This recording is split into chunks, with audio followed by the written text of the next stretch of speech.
Hey everybody, this is Insignificant Man, back for another episode. Thanks for joining me, and if you like the episodes, go ahead and hit subscribe and like, and I hope I'll see you here in the future. If you want to listen to my episodes on podcast, I'm available on multiple platforms from Spotify, Google, RadioPublic, Breaker, and others. So if you can't watch YouTube, maybe you can listen to me on podcast. All right, let's get started.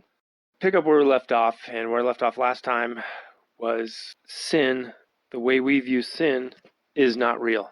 And what I mean by it's not real, there's the sin that we know of with condemnation that brings death, spiritual death. And we were sinners from birth, and I've talked about that in other talks, which I don't think I want to cover back over that right now. But the sin that we know that brings condemnation and death, spiritual death, is not real.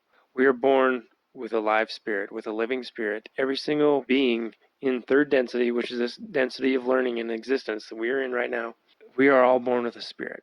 What we are not all born with, which every single one of us is the same from birth, we are only born with the first three energy rays activated: red, orange, yellow. The choice to love, which was the whole purpose of Emmanuel dying on the cross, dying for everybody, it was to become the perfect example of love. So if you believe in Emmanuel, you believe in the Father. And when he said Father, he's meaning the one infinite creator. Now, I talked a little bit last time about the difference between God and the creator. And it's important to know that difference and to know that God, the king of the watchers, or the king of the guardian angels, the protectors of light, the guardians of light, God is a creation of the creator as well. And so God serves the creator, and he serves and protects and preserves his law and will. And that first law is the law of free will. So they preserve that first and foremost. And when you're on a positive path, they want to do their best to not break people's free will, because they understand that by doing so, you lessen the power and the polarity of choice and choosing. And that's what preserving the purity and genuineness of each choice as well. So they're trying to not taint the cup. They're not trying to show us all the hands in the card game.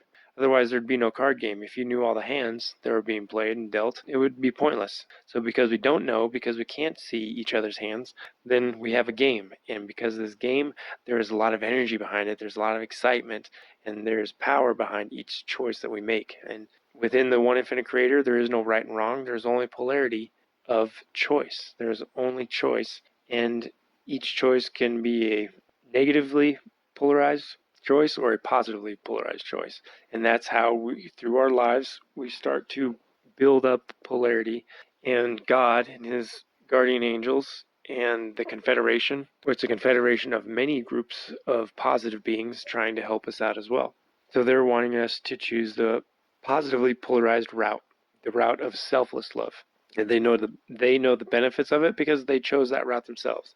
And even beings that are higher density than 6 density, they know the benefit of it as well. So they, out of love and service to the creator, they want as many people to choose the positive way as well. And the people that choose the negative route want us to choose the negative polarizing choices. So we talked about last time, the 10 Commandments did not come from positive beings. They came from the Orion group. And we know this because God, the King of Kings, Lord of Lords, of the Watchers, the Guardian Angels, he is a positive being.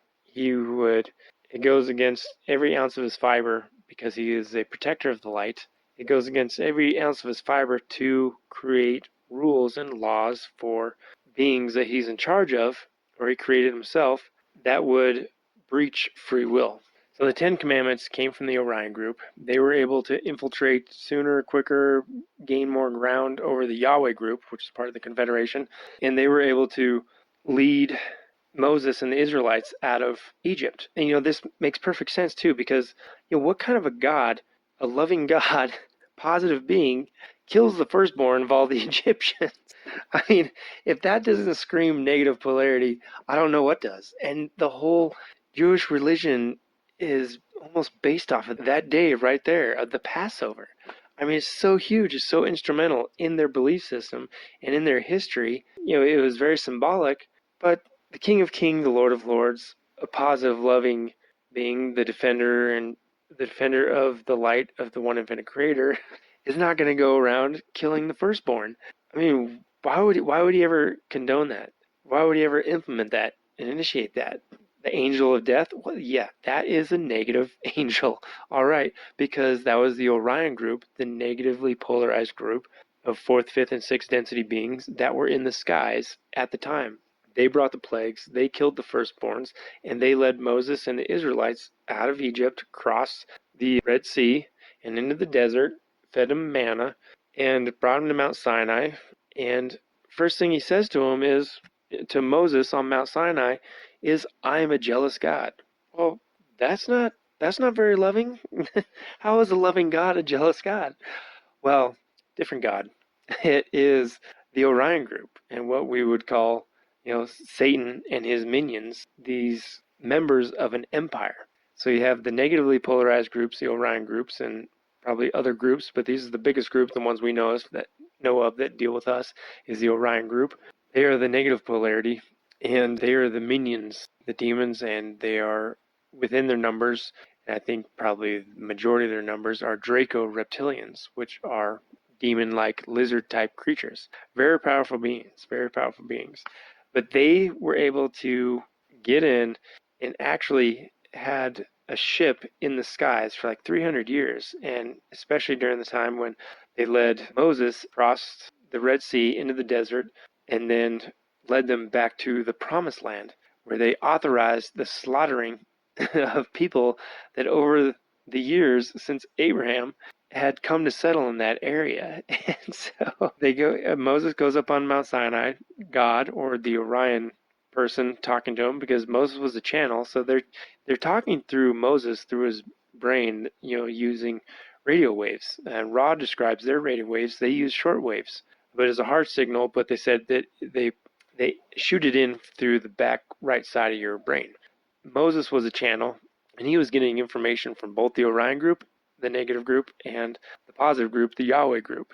And so he was led up on Mount Sinai, and first thing he says is, "I'm a jealous God," which, just like the Passover, it just screams negative polarity. But using fear, because Moses is assuming that he's talking to God, the King of Kings, when he is not, and he doesn't want to, because Moses is such a positively polarized being that the Orion group actually had a hard time accomplishing everything that they wanted to accomplish. The Ten Commandments was a negative thing implemented, but even Moses, being who he was, such a positive being, he was able to turn most of it into a positive thing. I think just because of him striving to please God in everything that he did. And I think that's really, and it's to his credit, big time. Because not even knowing and realizing the forces that were against him.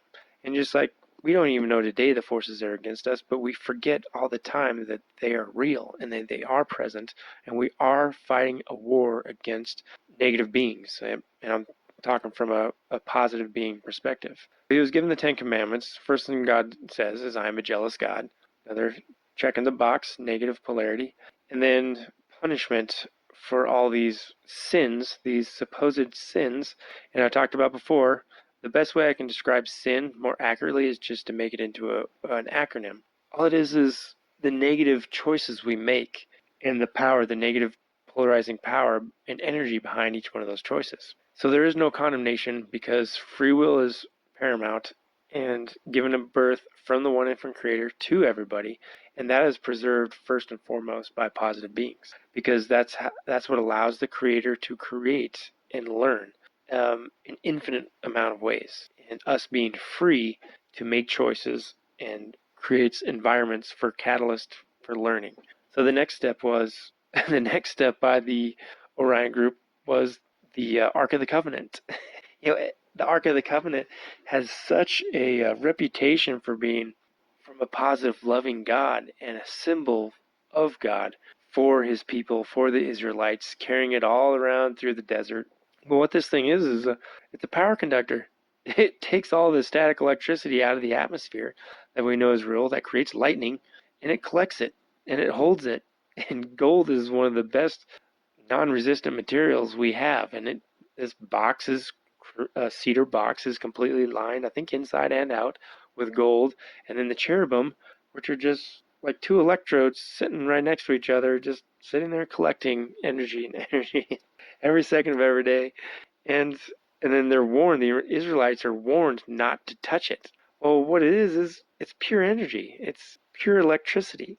And, from their perspective, playing gods, as you will, it's all part of this environment for us to learn in, saying that this is me, this is my likeness. Well, it is pure energy, and there is no other form of energy other than intelligent energy, which is the energy that comes from intelligent infinity, which is the creator.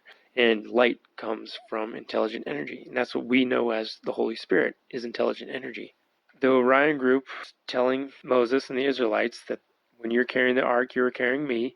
So what Moses did was create an amazing positive environment around it, where they, not just a positive environment, but steps towards holiness. And to seek holiness should be very admirable attempt, because the Creator should be held in the most high regard in life, because eventually I think everybody will get there through the seeking of the Creator, but it has to be on their own choosing, and that's again why free will is so important. It has to be a pure, untainted choice.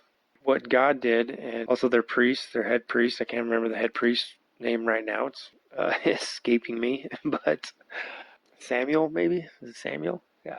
What he did was they created, by building the tabernacle and standing it up, breaking it down, moving it with the ark, setting it back up, setting up the tabernacle, and creating a temple on the go. It's creating an environment for learning, for holiness, and sanctuary for the one infinite Creator, the source that gives all things life, has given us life. And if you think about it at night, everybody's happy to be alive. They're thankful to have a life, right? Even if their life is not that great, the miracle of life is amazing itself. And where does it come from? That energy comes from the Creator, the one infinite Creator. So Moses is very positive and created a positive environment. He wasn't perfect as well. He was also being, as a channel, he didn't know who he was talking to all the time, but the Yahweh group was in there trying to give him positive messages as well as a channel. Their big breakthrough came with the prophets. And Ra gives us some good understanding of that in the raw material, and also Emmanuel does in the Talmud of Jmmanuel. Another thing that goes along with sin, well, sin causes death. It's always been assumed that it's been spiritual death, that we are separated from God. How can we be separated from God when He is supposedly the Creator and there is nothing outside of creation? Well, it's easy, because the God that people are referring to is not the one infinite Creator. He is a creation of the Creator. So He is outside of creation, but he is separate from the one infinite Creator, but He is also within creation itself. And that's hence the law of one. We are all one because of the one infinite Creator. There is a separation of us from God created by sin, which came into being by the law. So the law gives sin power because it gives the power of condemnation and from God onto us, and then eventually from us onto ourselves. And what we know now, that is not real, because within the one infinite Creator, there is no right or wrong. There is only choice, and within choice, there is only polarity, positive or negative. Then you have death. Well, why is death scary? Well, it's unknown. We don't know what, well, at the time with Moses, you don't know what happens to you when you die. And there is, I think it also comes from, it's mentioned in the book of Enoch, from Enoch talking about heaven or hell is the place that you would go when you die. But Enoch was given this amazing adventure or tour by the guardian angels, Gabriel, Raphael, Uriel. I can't remember all the names, but it was amazing. And like I've said before, the Ethiopian Orthodox Church still maintains that the Book of Enoch remain in the Bible canon. And the amazing thing about the Dead Sea Scrolls is they verified the version of the Book of Enoch that the Ethiopians have. So what they found in the 60s from, I think it was the 60s, or was it the 40s? Well, when they found the Dead Sea Scrolls, they found, I think, multiple copies of the Book of Enoch. And when they compared it to the book that the Ethiopians had, it matched word for word. There was no difference, even to the number of words on each line, on the certain line on each page. It was amazing. So that right there just screams verification that what is written in the book of Enoch is very accurate, and what the version that the Ethiopians have is very accurate as well. A great source, but of course, when you're looking at you go back to those times and Christianity just beginning, and there's a lot of power being realized within Christianity, and the Catholic Church just didn't spring up overnight. And I'm not talking about every Catholic being negative or anything, but there was negative intentions by negative beings wanting to use the positivity of Christianity at the time to gain power. They gained control over the people and they wanted to use it, and it started somewhere. It didn't just appear as the Roman Catholic Church. There was a lot of things done to move towards this control and change, and that is the corruption of the texts in the New Testament Bible that we have. Death is scary because what is talked about in the book of Enoch is Sheol. I think it's called Sheol, and in parentheses, says that's what they referred to as heaven back then, or what they believed happened to the human consciousness after death, and then eventually rose to heaven and hell. So hell is very scary, and it has been described as the gnashing of teeth, just hot, fiery, scary death all around you, and the gnashing of teeth, like animals just clicking their teeth. Yeah, oh, it's so scary.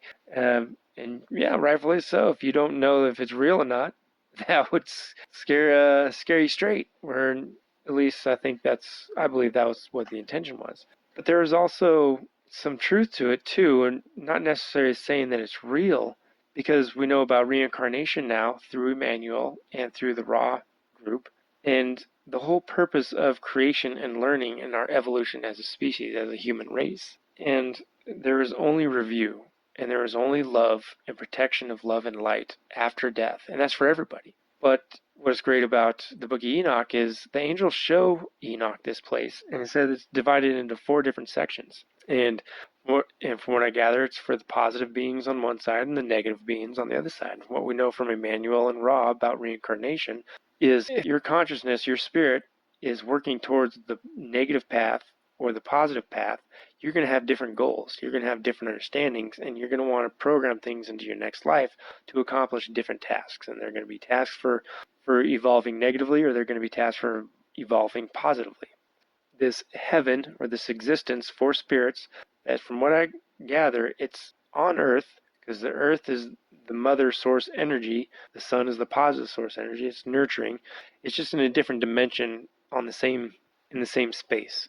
But this is where a lot of the angels we understand as angelic, but the Confederation and even the book of Enoch, it talks that Gabriel is in charge of the spirits when they're not incarnated in physical form. Through Ra and Emmanuel, it talks about nurturing. There is nothing but loving nurture for every spirit and every being once they leave this physical existence. And a lot of this is for review for the life, but also to help with any kind of trauma. Because the traumas we experience in this life carry over in your consciousness and your spirit. So, and especially like through spontaneous deaths, they're unaware of being dead, like nuclear explosions, creates a lot of trauma. There's counseling, there's a lot of beings there helping counsel every single spirit individually. And then they review their life and they look at what they want to fix and their perspective, and they're given the ability to ask questions and all that kind of stuff, and understanding as well. And then when they're ready to incarnate into their next life, they build their life, and just like we understand computer programs, they're putting in parameters. And what people don't realize as well, and what Christians especially don't realize, is death is one of those parameters. Because we are eternal beings. Our spirits are eternal. And this is what it talks about in the book of Enoch, once something is made, it cannot be destroyed. That's what one of the angels says to Enoch. So once a spirit is created, it cannot be destroyed. It might sit in somewhat of a limbo or stuck in a certain phase of evolution, but eventually it will evolve through polarization, and that's through choice, and that's all done through this physical realm, this physical existence. There is a place for planning, a place for review, a place for all spirits, positive and negative, that exists somewhere here where we are on this planet. Now, what is hell? Where did hell come from? Well, when you start going through the raw material, Remember, they're positive beings, and God is a positive being, and the guardian angels are positive beings, and they're guardians of the light. Free will is very important for evolution to preserve the free will of positive and negative beings. So negative beings go on a different path, and it's permanent. As soon as you evolve and graduate to the fourth density negative, you're stuck on that path until you get to the end of fourth or sixth density negative. And what we learned in the raw material through the channeling sessions is the questioner gets to a point where he asks them, because Ra is explaining to him that it's impossible for, after fourth density, once you're in fourth density, it's impossible to switch polarities. And then the questioner asks, well, is there any positive, extremely positive being in third density that ever got trapped over on the negative fourth density and higher path? And Raw Group, I mean, it's amazing how honest they are. They said it's actually happened once. And you think about that, to just happen once, and especially how horrible we think this life can be on this earth at sometimes when you see people's stories about their lives. As horrible as that sounds, our lives are super short. And you're talking about these beings, if you're fourth, fifth, or sixth density, Ra says they're like over 6 million years old. So you're telling me that I have the potential of being stuck on a negative path as a positive being for 6 million years? And the only way to evolve and graduate out of the negative path is to evolve to sixth density, which means I have to make every single choice in my next 3 densities as polarizing negatively, which means I have to be the most self-serving being that I could ever think of. Even though I know it's serving the Creator, the only way I get out of this negative existence is to polarize negatively, which means I have to be very good at it. And it's going to go against every ounce of your fiber, because you at core, you are a positively polarized being. And Ross says this actually has happened before, but it's only happened once. And I can't imagine what that person had to go through, what they endured, and who that was. And if you're a positively polarized being, that is the epitome of hell. And that's where I think hell is real, but it's from a perspective. But for negative beings, this is what they want. This is what they choose. That is the place for them. That is their vibratory existence. For a positive being, that's the last place you want to be. Positively polarized and vibrating being stuck in a negatively vibrating portion of existence, of creation. A positive being stuck in a positively vibrating being stuck in a negatively vibrating existence, that's hell. And the fact that it's happened once shows that it is possible, but it's only happened once, and Ra wouldn't say who it was. But there is one verse in the Bible in Daniel that makes me suspicious. And I have no proof of it whatsoever. It's just my perspective. But when Daniel is talking to Gabriel's floating over the Tigris River, and he's just showing himself to Daniel, and he's reassuring them that once Daniel started praying and fasting 21 days ago, his prayers were heard, but that Gabriel was occupied, and this is the first moment he was able to get to him.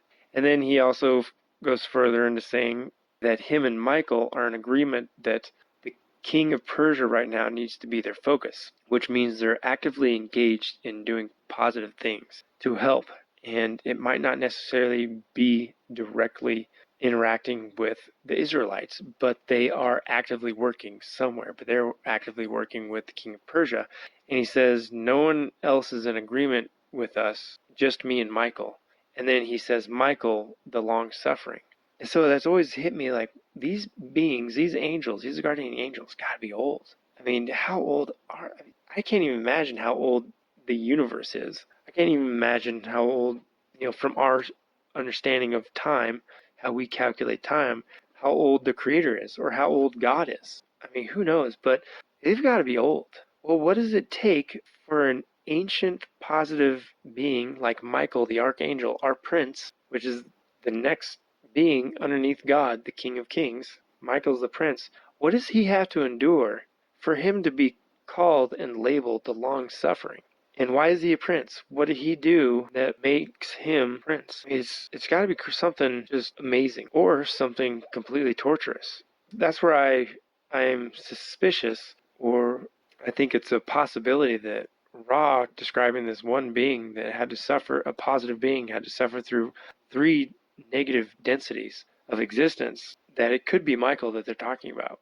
And I mean, that just that That puts Michael even higher regard in my mind. Like the archangels, they always, as far as I'm concerned, they're like the tip of the spear, the top of the echelon.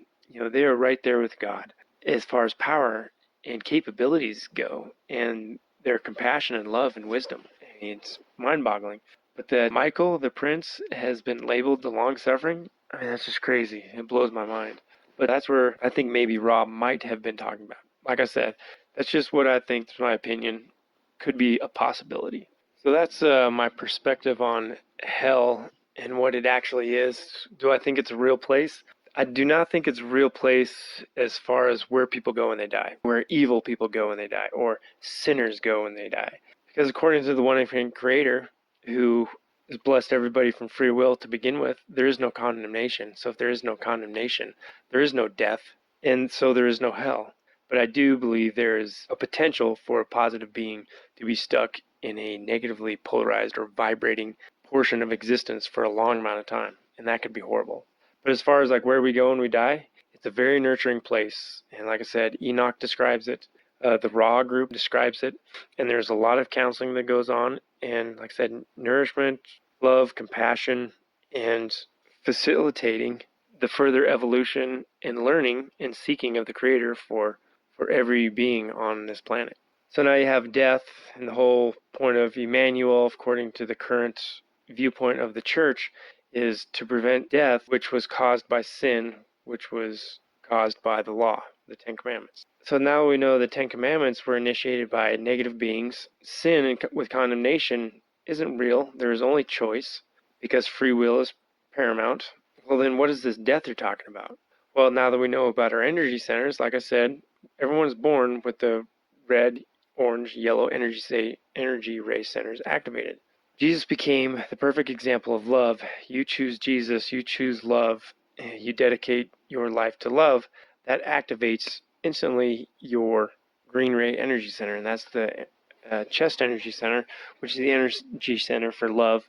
But as well as that, right alongside that, is the blue. They're both activated instantly once you make that first choice. Now, the Christian church is like, well, where do they get off on all this, and why do they believe what they believe?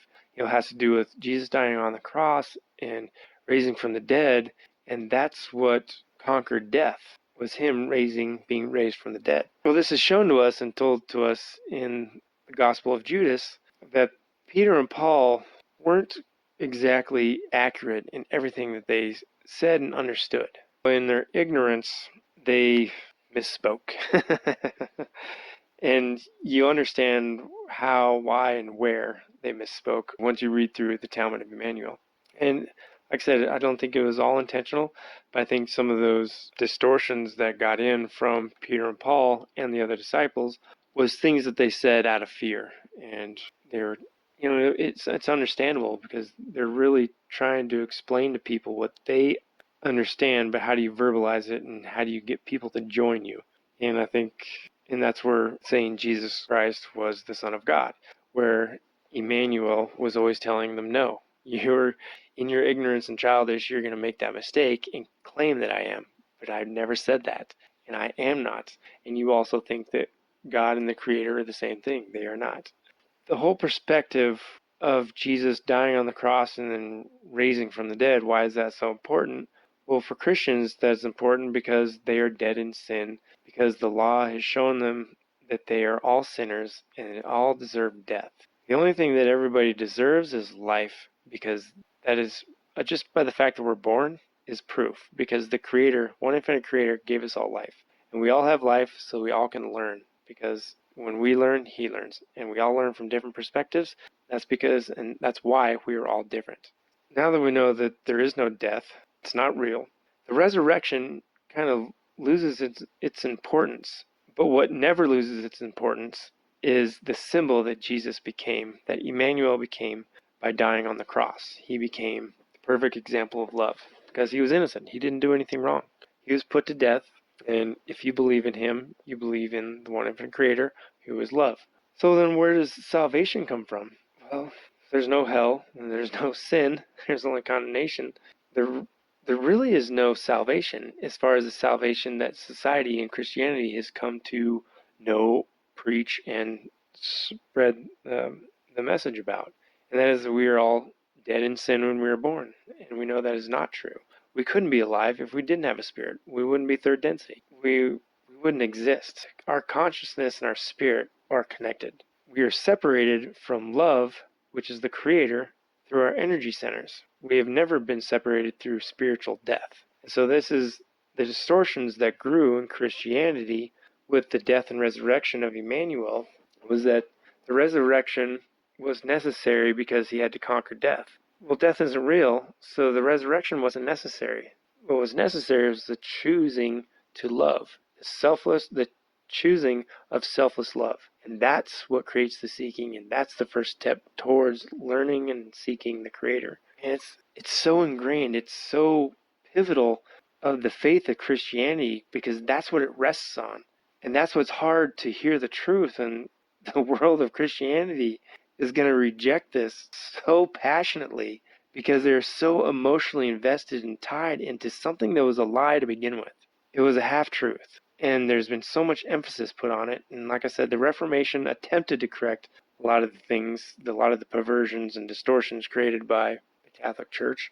It itself can only go so far. It wasn't necessary for Jesus to raise from the dead. He conquered being crucified on the cross because why it was important, because he prophesied about it himself. And then he told people that, and that gave him more relevance to everything that he said prior. It's like, no, I am going to go to Jerusalem and be crucified on the cross. And he even says, I will not totally die, but friends that will come and help me heal. In 3 days, I will walk out of the tomb. And he did. What was powerful about that, like I just said, is it gives more credence to everything he said before. It wasn't that he needed to conquer death because we were all dead in sin, because we know that's not true. We are all very alive. We're all spiritually alive. We're all born with a living spirit. We are born with unactivated energy centers. Very true. And so how did they get off on this? And one of the most important conversations, that first initiated this concept, this thought of spiritual birth, is in the Gospels when Emmanuel is talking to Nicodemus. Nicodemus is one of the Pharisees or Sadducees, but he was very curious. So Nicodemus is he's in a lot of the stories. He was there asking a lot of questions. Seemed to be very curious, but also somewhat genuine in wanting to hear Emmanuel's answer. Well, Emmanuel talks to Nicodemus, and this is shown in John 3, chapter 3, I think 3 through 8, something like that, but the first part of chapter 3. Emmanuel talking to Nicodemus, and Emmanuel tells Nicodemus that he has to be born again. And Nicodemus says, well, how can a man be born again? He can't fit back into the womb. And Jesus says, I can't believe I'm having to explain myself to you. How do you not understand this concept? You have to be, spirit gives birth to spirit, flesh gives birth to flesh. You have to be born of the Spirit. And so it's been taught from day one and pushed from day one that means we're all spiritually dead. It absolutely does not mean. So what are the makeups of our body? Our body is a complex. Our mind is split because of our consciousness and our subconscious, but we are a body, we are a mind, which is our consciousness, and spirit, which is tied to our consciousness as well. We are a body, mind, spirit complex. If the mind doesn't even know that the spirit is real, then you are spiritually dead in the mind, in your understanding and knowledge of it. And especially when Emmanuel says the only way to strengthen your spirit is through knowledge. Well, that's amazing. If you don't have the knowledge that you have a living spirit inside you, you might as well be dead. You are spiritually dead if your mind does not have the knowledge of the Spirit. And that's what Ra talks about. This whole existence of third density is the existence of spiritual awareness. So Jesus wasn't talking about spirit giving birth to spirit because the spirit is dead and has to be rejuvenated and revived and given life. That's not it at all. He's talking about spirit gives birth to spirit once the mind understands that the spirit is real. And then the spirit can be strengthened through knowledge. But you have to first know that the spirit is there to begin with. And so the spirit gives birth to spirit. The creator is spirit. One infant creator is spirit. He gifts us a spirit which connects us to him. Because remember, through our energy centers and the indigo rays energy center, the spirit is the conduit, is the myelin sheath that connects the two nerve endings, that connects the two sources of energy. So the energy of the creator inside of us and the one infinite creator outside of us. The spirit is what improves that connection and allows intelligent energy to come flow through us and opens that gateway, and also opens the gateway to intelligent infinity, which is the creator. So that is spirit giving birth to spirit. The creator gave birth to spirit in every single one of us when we were born. But our mind is not privy to this information. Our mind has to be told this knowledge, and we have to be made aware. And once we are made aware, that is a rebirth. That is a whole new world. And that is the symbolism behind the resurrection. That's the symbolism of the cross. The cross has always symbolized transition. We've just never known it. The crux ansata, I believe is what it's called in the Egyptian culture. It's the cross with a little circle on top, kind of looks like a head or a stick figure person.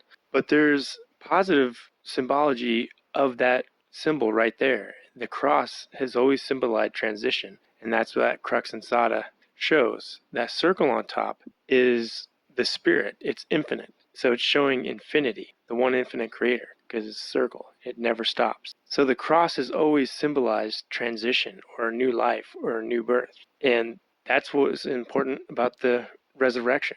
It wasn't that he had to conquer death because we were spiritually dead. It was symbolizing that once you choose to believe in Emmanuel, you believe to choose in love. And that means you believe to choose in the creator. And that's the cornerstone decision. Once that cornerstone decision happens, that you choose selfless love, it's transition. It's a whole new world. It's a rebirth. Your mind is open to understanding that you have a spirit. And the proof that we all have spirits before this choosing and after this choosing is negative people. Negative beings are also given the ability to contact intelligent energy and intelligent infinity, the creator, without making that decision to believe in Emmanuel. They believe in a different decision of love, and that's selfish love.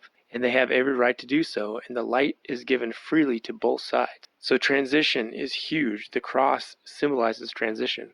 And once you understand how your body is made, the knowledge of the energy centers and how your body, mind, and spirit are incorporated together as one, that is knowledge that builds the strength of the spirit. And that is how you learn to be a more effective servant to the Creator voluntarily through free will, just as Emmanuel was. And just as Emmanuel could accomplish all these things with all the power that he demonstrated, he had. Everybody's capable of that, but you're not capable of it if you don't understand you have a spirit, and that a spirit is living inside you, and that spirit is from the Creator, and that spirit doesn't know limitations because the Creator is infinite, and the spirit he gave you is infinite, and they do not know limitation. And that's why Emmanuel could do the things he could do. It's because he understood this, as well as all the other knowledge that he collected helped strengthen his understanding and spirit also. So the conversation with Nicodemus is pivotal, and it's been misunderstood from the beginning, and that's what is so amazing about the Gospel of Judas and the raw material, is we have a better understanding of the truth of the matter. And then I talked about a little bit before with John chapter 1, verse 1, when famous verse from the Bible is, in the beginning was the Word was with God, and the Word was God. Well, talked about in the last talk that the word logos is used in the original Greek text, and it was translated to the Word. And this is an inaccurate translation, that it actually should have been concept of beginning or thought, because everything began with the one original thought of infinity, when infinity became focused, and that focus is love. So what's more accurately should be said in that first verse is, in the beginning was love. Love was God, and love was with God. And that is the Creator, and that is the energy, intelligent energy, that came from the focusing of infinity. That process we call love. And from that came intelligent energy, which in turn created light. It's also this understanding of the one infinite Creator that has been distorted from the beginning as well, and understanding that spirit gives birth to spirit, because the Creator is spirit, and he gives birth to our spirits when we are born. That is one of the gifts that we are given every time we are born. So I think that's pretty much everything I wanted to cover. It was kind of left over from last time. Another thing that I wanted to bring up, another point, is anybody else thought it was funny that anytime in the Gospels, because I started doing some research into sin, how many times the word sin or sinners or some form of the word sin was used in the Bible, and that's what I discovered. It was the word sin or some form of sin was used over 300 or 930 some times, give or take a few. I could have miscounted a couple. But when I got to the New Testament, it was kind of funny because the Old Testament you just had sin and offerings. You had to do an offering for sin, offering for sin. The sinful people were punished. The sinful people were punished for this, and sin and punishment, sin. Well, once you get to the New Testament, it's pretty funny. Or the Gospels, it was always Jesus was hanging around tax collectors and sinners, or he was eating with tax collectors and sinners. It's like, why do they separate the two? Has anybody else been curious? Well, how is a tax collector different than a sinner, and why do they get their own special category? I mean, nobody else is lumped in their own special category. There's only two. You're either a tax collector or you're a sinner. I mean, murderers don't even have their own category. Homicidal maniacs, genocidal dictators don't even have their own category, but tax collectors, they have their own category. They're special. And like, is it worse than sinners, being a sinner? Is it not as bad as being a sinner? But aren't they sinners because they cheat people? No, they're a special kind of sinner. They have their own category. So Emmanuel has come into this world to eat and hang out with not only sinners, but tax collectors as well, because they're their own breed. I don't know. I don't know if anybody else has noticed that and thought that was funny, but I got a good kick out of it. Just wanted to share that. Wow, they're their own category, and I don't know if I could do a talk on that. I don't even think that's covered in any kind of book. What does it mean to be a tax collector? Where do you go? Which way do you polarize? I don't know. How do you get out of that category? Well, stop collecting taxes, I guess. But anyways, I just thought that was funny and wanted to share that. But that's all I have on the topic of sin. I think I've covered everything I wanted to cover. But the main points in conclusion is the sin that we know of in our society and has been in our existence for hundreds of years, thousands of years, it's not true. Sin with condemnation bringing about death is not true. It's all been a lie. It's been an intentional lie by negative beings. And those beings are the beings of the Orion group. They're the ones that gave the Ten Commandments. They're the ones that set up the offerings for sin and really brought sin to the forefront. And that's what brought forth condemnation, where neighbors could condemn other neighbors because they were sinning, because they were breaking the law. And all the backstabbing that goes along with it. And we're seeing that in our society right now today with the shutdown, unconstitutional laws, and forcing people to wear masks and people tattletaling on each other if they're not wearing masks. I mean, I was in the military for quite a while, and that's all they do. That's all they do is tattletale on each other to make them try to build themselves up. It's a negative existence. It really is. I mean, there's a lot of good that happens and a lot of good people in the military. But the core and the foundation of the military, it is a negative type structure because there's no freedom. There's no freedom for individuality. There's no true preservation of free will to choose. And yes, it's a volunteer military. Sure, that's one place you get to exercise your free will. Once you're in, it's gone. And that's why people run from it, kicking and screaming most of the time. Like, get me the heck out of here. Because it's a negative existence. And that's the existence of negative groups like the Orion group, the Orion Empire, trying to control and dominate. It's sad, but it's necessary, because without the negative side, we wouldn't have catalyst for the positive side. We wouldn't understand how bright the light truly is without any kind of darkness. So if it was just light, it would just be kind of another shade of light, but we wouldn't know how bright it was without darkness. So without negativity, without the negative polarizing individuals and beings, we wouldn't know how amazing it is to be a positive being, how amazing the positive side is, how amazing the light truly is. Sad as it is sometimes, it's necessary because it creates an environment for catalysts for learning. Now, like I said before, there are safeguards that the Creator makes as far as karma goes to help bring justice. And once people understand karma, when you hurt people, that builds up negative karma against you And once you start building up negative karma, that reduces your protection.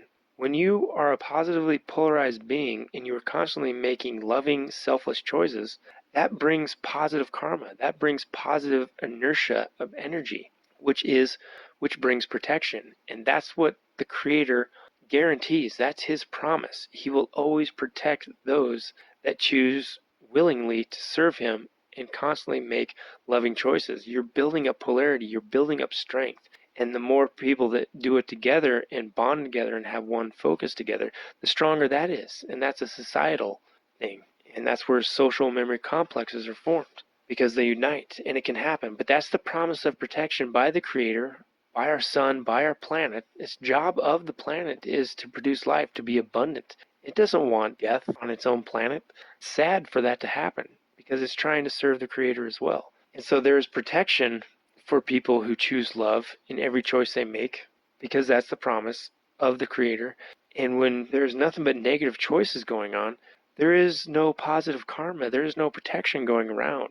And it allows negative groups and negative beings to build up the negative polarity, and they start to dominate. And that's when you just start to see horrific things happen, and horrific things that one person will do to another person, like slavery, physical assaulting, sexual assault, you name it, the worst things you can think of, genocide, just slaughtering people and not giving 1 ounce of care towards life. That is the power of the negative polarity building. And the way to combat that is the positive side. It has to build up strength and polarize positively. And that builds up protection. That's that inertia, that positive inertia being built up, the wheel of action. It's great, and it's so beautiful how it works.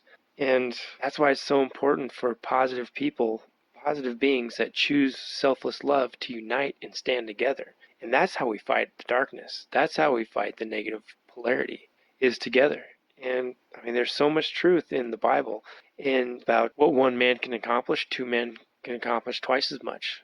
As iron sharpens iron, so does one man sharpen another. That is truth. That is a fact. And now that we have a better understanding of all the players involved in the game, we have to go back through the texts of the Bible. We have to start accepting or being more open to other texts that could give us some knowledge of the truth of our reality. And then we can sift through the Bible and text and see for ourselves where the negative beings snuck in and where the positive beings were sneaking in trying to help. So what is love? What is selfish love? And what is selfless love? And you can go back through the Bible and you can start to see where the Orion group was bringing things into being. And that was the influence of the Orion group. And then we go back, we read through, and we can see the influence of the positive group or the Yahweh group or the Confederation. So it really, and I haven't gotten that far. I mean, there's just so much information, and there's so much more I want to do and learn and discover to help people learn and discover and to put their minds at ease, because this is such a hard thing to listen to when your whole life has been based off of distorted perceptions. And it wasn't totally true. But Emmanuel was still necessary and is still a savior. He is still a Messiah.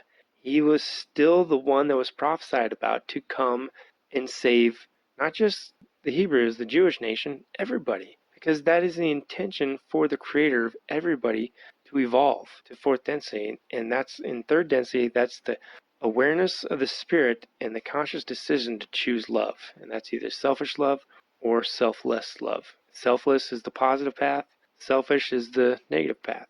But both are preserved and protected by the Creator, by the first law of distortions, which is the law of free will, or as Ra calls it, the law of confusion. It really is an amazing process, but it's a pretty tough task to undertake because of how ingrained the previous message of Christianity already is all across the world, Protestant and Catholic, and even all the other religions that know about Christianity as well.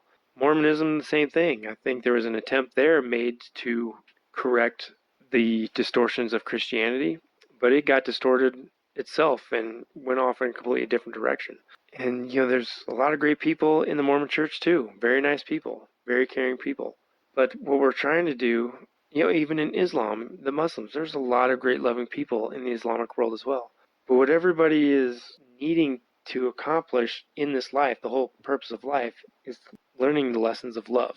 And we need to be able to if we could, I mean, it's hard, but to wipe our slates clean, to start learning fresh and new from a new foundation, but still knowing that there's a lot of truth within what we already know. We just have to go through it with different perspective and different knowledge. And now that we have more knowledge of all the players involved and everything involved and the understanding of our body, our minds, and our spirits, that this is totally doable. But what's going to prevent it is fear of change. But it's still a necessary task, even as hopeless as it seems. Because the truth needs to get out there. I mean, Emmanuel incarnated into human form to spread this message. Well, now the message is coming out, but everyone thinks it's false and it's heresy, and then it's a lie and it's a hoax. Well, why has no one ever brought up the fact that the original message of Jesus might have got stepped on?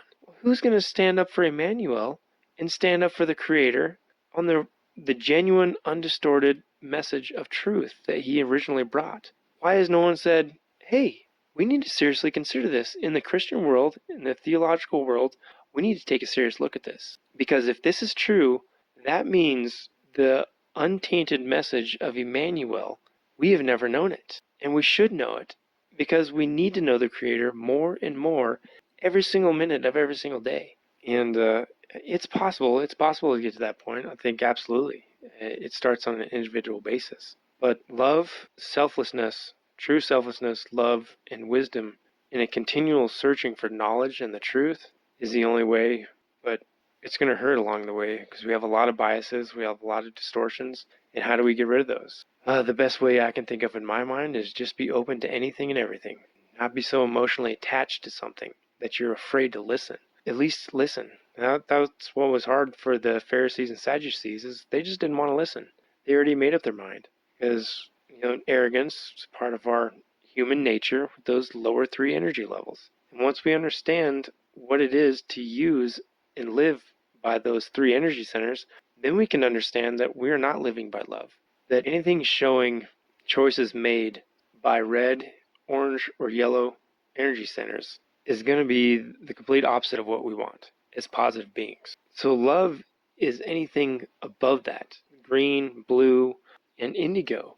That is what we're seeking. And if we're letting any of the lower three colors taint our choices, taint the purity of the colors of our upper three energy centers, then that's always going to bring distortion. It's always going to bring a blockage. And like we've talked about, we want to bring balance to our bodies, our energy centers, and we want to remove blockages, and those are distortions, and those are biases. And how our emotions are so tightly wound to certain subjects, like religion and politics. You never talk about that with friends. You lose friends. But yeah, now that we know what love is and selfless love, it is not ego, it's not anger, it's not manipulation of self or others, it's not control, it's freedom. It's preserving free will, and it's freely loving, freely choosing to love others first before ourselves. And then the motivation behind it becomes purer and purer the more we do it. And then the more knowledge we gain, the more understanding we gain, and the more we make loving choices. And that's how we build up positive polarity. Back before sin was thought to be real, they used to say you sin less. The longer you're a Christian, you're not, and this is how they control you as well, even in the Protestant world. It's not that you're perfect, because only God is perfect. You'll never be perfect, but you'll just sin less. So you never be totally void of sin, which is constant unworthiness, which is not positive, and which is not true. Everyone is worthy from birth, and everyone is always worthy. They have the choice to choose what they want to do. So it's tough. It's definitely an uphill battle. It's an uphill climb, but definitely one that's necessary.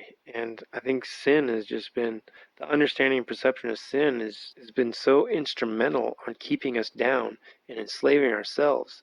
I think that's one of the places we got to start, is understanding that the sin that we know it isn't real, that there is no right and wrong. There is only the choices we make, and within those choices it's positive or negative. And you have to decide for yourself by knowing your mind first if you're a positive being or if you're a negative being. And then you can start making those choices based on whatever your polarity is. Anyways, I think that's all I have for this talk. And I'm not quite sure what I'm going to touch on next time. I was thinking about talking a little bit about star seeds and wanderers. I don't know if anybody listening to this has ever heard those terms used, but they are definitely real, and Emmanuel would be classified as a wanderer. So they are other dimensional beings, higher dimensional beings that incarnate into third density to help raise the consciousness of humanity. And it's been going on for quite a while, and it's at its highest point right now because we're so close to harvest, so close to evolutionary change to fourth density, and that's based off of our sun and the solar flares that are in our near future that solidifies the fourth density change. So it's pretty exciting times. And star seeds, wanderers, the same thing, but they're high density beings incarnating here willingly, freely, positive beings incarnating to help raise the positive consciousness, raise the vibrations on this planet to have a better harvest into fourth density. So it's a pretty selfless choice that they make, and they are real. And I think a lot of people are becoming awake to the fact that they are wanderers. They don't know what to do with this knowledge or information, but they've always known. And there's Ra talks about some signs that will kind of let you know, in some cases, depending on where you're from originally, because wanderers and starseeds aren't initially from this planet. So every planet, every solar system, every part of space has a different vibration. Some beings incarnating onto this planet will have some vibrational issues, and Ra talks about some of those issues, and we'll cover that, I think, in the next recording. But I hope everyone's doing good, and everyone's surviving lockdown and trying to make the best of it, and doing what they can. Hope everyone's doing good. Take care.